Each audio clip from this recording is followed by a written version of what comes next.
Assalamualaikum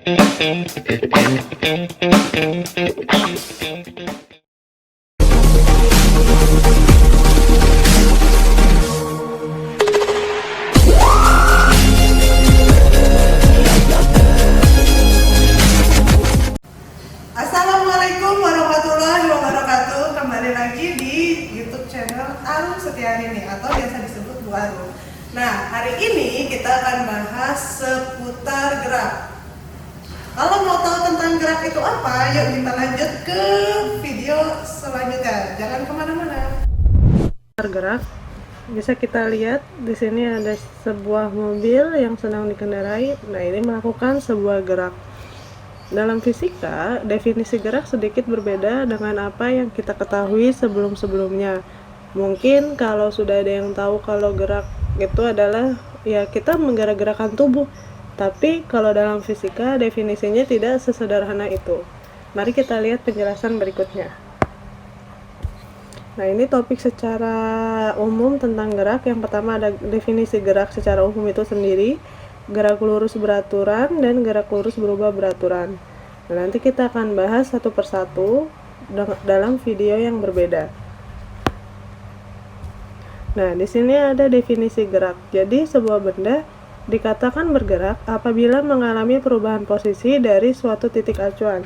Jadi, bisa kita garis bawahi, benda dikatakan bergerak apabila mengalami perubahan posisi pada suatu titik acuan. Artinya benda itu tidak berada dalam posisi yang sama. Nah, pergerakan tersebut ditentukan dalam satuan panjang seperti kilometer, meter, dan lain sebagainya, satuan panjang lainnya. Nah, di situ ada titik acuan digunakan untuk menunjukkan sejauh mana benda tersebut bergerak, tapi tidak dapat menunjukkan bagaimana kecepatan pergerakannya. Maksudnya seperti apa? Jadi, sebuah benda dikatakan bergerak dari suatu titik acuan apabila dia berpindah tidak di titik acuan tersebut lagi. Jadi, benda itu mengalami yang namanya perpindahan. Nah, suatu benda itu setiap berbeda titik acuan ini nggak bisa menunjukkan kecepatan benda itu bergerak. Nah, nanti ada alat ukurnya sendiri untuk menunjukkan kecepatan itu sendiri bergerak. Nah, kita next. Nah, sebelum kita bahas lebih jauh tentang gerak lurus itu apa, GLB dan GLBB, kita bahas dulu yang paling mendasar, perbedaan jarak dan perpindahan. Mungkin ada yang bingung di sini kan, karena taunya jarak ya perpindahan ya jarak, tapi dalam fisika tidak seperti itu. Nah, ini adalah konsep dasar dari fisika. Apa bedanya jarak dan perpindahan? Kita akan bahas lebih lanjut. Nah, jarak adalah panjang lintasan seluruhnya yang ditempuh oleh benda. Nah, satuan internasional jarak adalah meter. Jarak termasuk dalam besaran skalar. Ini bisa digarisbawahi besaran skalar karena hanya ditentukan oleh besarnya saja. Jadi, besaran itu ada dua jenis. Yang pertama ada besaran skalar. Nah, ini jarak ini besaran skalar. Yang kedua ini ada besaran namanya vektor. Nah, nanti apa itu besaran vektor kita akan bahas selanjutnya.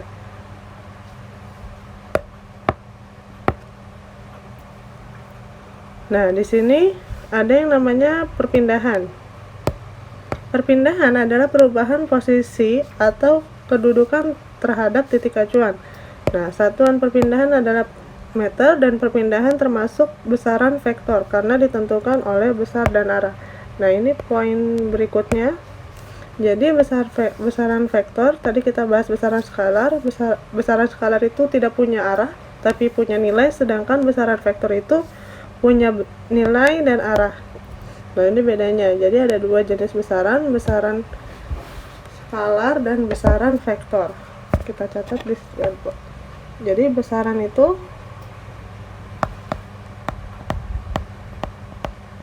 dibagi menjadi dua. Ada yang namanya skalar, ada yang namanya vektor. Kalau besaran skalar, dia punya nilai saja.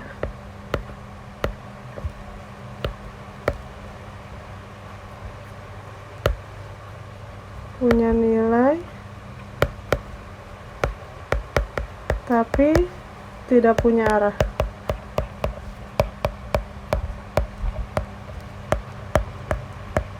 Nah, pasti dia bernilai positif.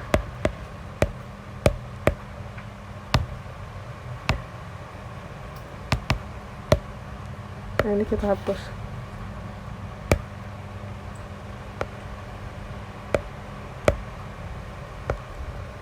Punya nilai tapi tidak punya arah. Sedangkan besaran vektor dia punya nilai dan arah. Nah, ciri lainnya dari besaran vektor, dia bisa bernilai positif atau negatif. Gitu. Contohnya apa? Contoh besaran skalar.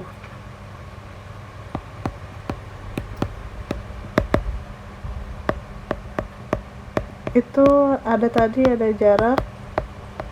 Nah, kalau jarak itu pasti bernilai positif. Terus apalagi luas. Nah, luas juga pasti bernilai positif. Nggak mungkin kalian beli luas tanah tapi luasnya sebidang minus 12 meter persegi, itu nggak mungkin. Pasti dia nilainya positif. Nah, yang contoh besaran vektor. Ini tadi ada perpindahan.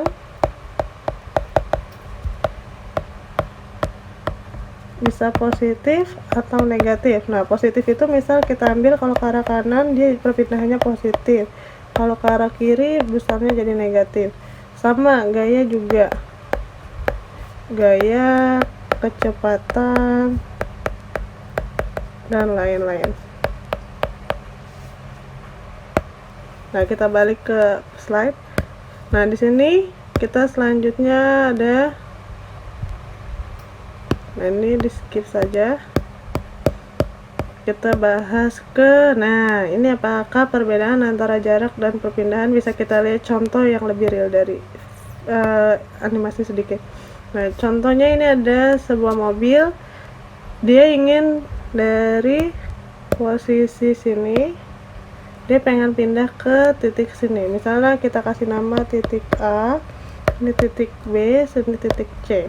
Nah, dia mau ke titik C, maka nanti mobil ini akan bergerak seperti ini.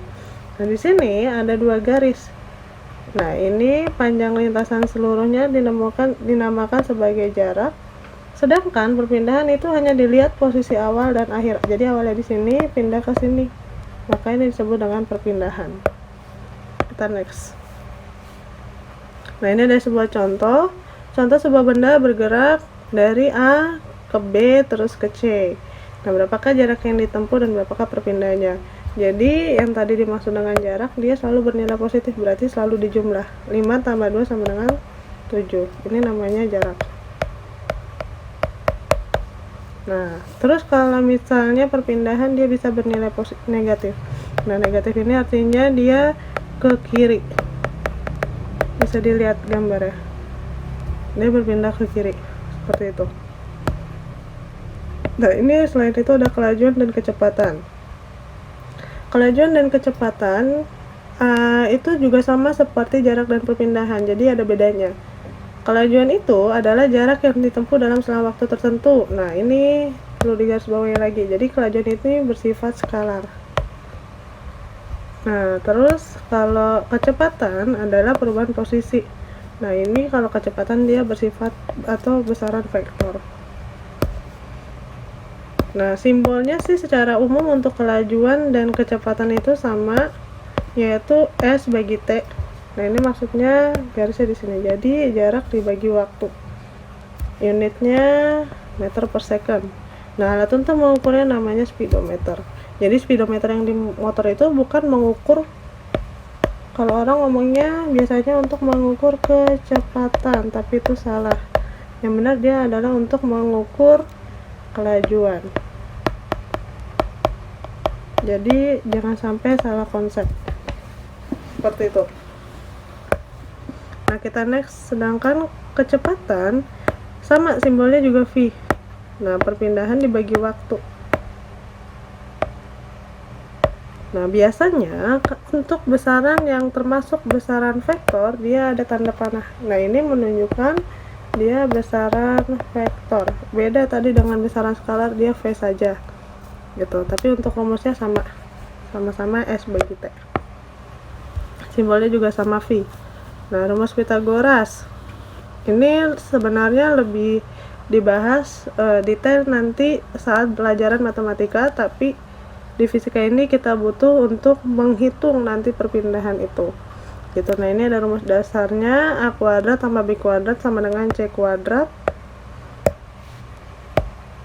Nah, ini rumus dasarnya nanti bisa diturunkan jadi A, B, C. Nah, syaratnya rumus Pitagoras ini bisa digunakan apabila dia berbentuk segitiga siku-siku. Kalau bukan segitiga siku-siku, kita nggak bisa pakai rumus ini. Jadi nanti kalau ada lintasan-lintasan yang bentuknya segitiga siku-siku, kita bisa pakai rumus Pitagoras ini. Gitu. Nah, ini contohnya. Untuk mengukur kelajuan dan kecepatan. Nah, yang paling penting kita harus tahu dulu jaraknya. Nah, ini dari titik P ingin ke R. Nah, tapi dia melewati titik Q. Nah, tentu jaraknya tinggal kita jumlah. Kalau perpindahannya, ya berarti nanti kita hitung pakai Pitagoras tadi. Gitu. Nah, ini perpindahannya 5 meter. Kita dapat dari akar. Jadi di sini nggak dibahas detail untuk perpindahannya. PR ini kita dapat dari akar 3 kuadrat tambah 4 kuadrat sama dengan akar 9 tambah 16 akar 25. Berarti kita dapat 5 meter. Gitu.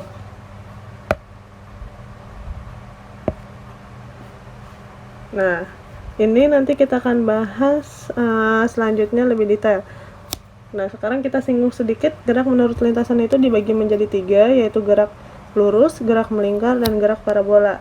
Tentu karena ini pembagian berdasarkan lintasan, gerak lurus ya berarti gerak yang lintasannya berupa garis lurus. Gerak melingkar itu adalah gerak yang berupa lingkaran, contohnya pada belokan atau tikungan. Terus ada gerak parabola. Ini gerak yang lintasannya berbentuk parabola. Contohnya ketika kalian melempar bola basket ke dalam ring, ini termasuk ke dalam gerak parabola. Nah, ini nanti kita akan bahas lebih detail di pertemuan selanjutnya. Oke, kalian udah tahu seputar gerakannya. Nah, bisa diamalin ya, misalnya diterapin dalam kehidupan sehari-hari. So, tetap belajar terus fisika dan kemana-mana, tetap stay tune di YouTube channel di video-video selanjutnya. Wassalamualaikum warahmatullahi wabarakatuh.